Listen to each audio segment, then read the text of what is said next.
नमस्कार केमन आছেন सबाई सौभाग्य प्राप्ति चैनेले आपनादेर सकलके आरो एकबार अनेक अनेक स्वागत। आज आबारो एसेछि आपनादेर सकलेर काछे नतून आरेकटी भिडियो निये जेखाने आमी आपनादेरके जानाबो आपनारा यदि प्रायशई निजेदेर स्वप्ने खाली बासन देखे थाकेन ताहले सेटी आपनादेरके कि धरनेर इंगित दिच्छे सेटाई এই ভিডিওর মাধ্যমে আপনাদের কাছে তুলে ধরব। তাই অবশ্যই অনুরোধ করব ভিডিওটি স্কিপ না করে সম্পূর্ণ দেখবেন। শুরু করব তার আগে অবশ্যই বলে রাখি বন্ধুরা আমার চ্যানেলটিকে লাইক করবেন, ভালো লাগলে বন্ধুদের সাথে শেয়ার করবেন। এই সংক্রান্ত কোনো জিজ্ঞাসা থাকলে অবশ্যই কমেন্ট বক্সে এসে জিজ্ঞেস করতে পারেন। সাবস্ক্রাইব করে বেল বাটনটা প্রেস করে রাখবেন যাতে আমি যখনই নতুন কোনো ভিডিও দিই না কেন সেটা সরাসরি আপনার কাছে পৌঁছে যায়। তো চলুন বন্ধুরা ভিডিওটা শুরু করি। স্বপ্ন দেখা একটা স্বাভাবিক প্রক্রিয়া। প্রতিটি মানুষই ঘুমের মধ্যে অর্থাৎ গভীর ঘুমের মধ্যে থাকলেন নানান রকম স্বপ্ন দেখে থাকেন। সেই প্রতিটি স্বপ্নই কিন্তু নানান রকম ইঙ্গিত বহন করছে।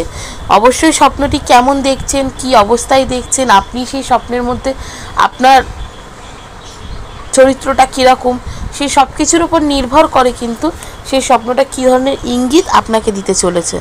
এর মধ্যে বেশিরভাগ সময় আমরা সেই স্বপ্নই দেখি যেগুলি আমরা ভুলে যাই। অর্থাৎ সকালবেলা যে স্বপ্নগুলো আমরা দেখে থাকি প্রায়শই দেখবে সেই স্বপ্নগুলো কিন্তু আমরা ভুলে যাই। তবে আমরা জানি বা না জানি আমরা যে সমস্ত স্বপ্নই দেখি না কেন সেই সব কিছুরই কোনো না কোনো অর্থ নিশ্চয়ই থাকে। যেমন স্বপ্নে খালি পাত্র, স্বপ্নে যদি খালি পাত্র দেখেন তাহলে জানবেন এটি আপনার জন্য অত্যন্ত শুভ লক্ষণ বহন করে আনছে।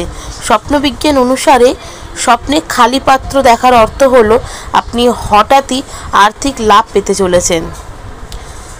স্বপ্নে খালি বাসন দেখার অর্থ আপনার বাড়িতে মা লক্ষ্মীর আগমন হতে চলেছে। খালি বাসন মানে এই নয় যে অপরিষ্কার বাসনপত্র, অবশ্যই খালি বাসন মানে পরিষ্কার পরিচ্ছন্ন বাসন।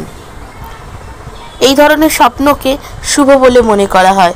এই স্বপ্নের আরেকটি অর্থ হলো আপনার কোনো না কোনো বড় সমস্যার দ্রুত সমাধান হতে পারে। কেমন লাগলো বন্ধুরা আমার এই ভিডিওটা অবশ্যই আমাকে কমেন্ট করে জানাবেন। সুস্থ থাকবেন, ভালো থাকবেন, দেখা হবে নতুন আরেকটি ভিডিওতে।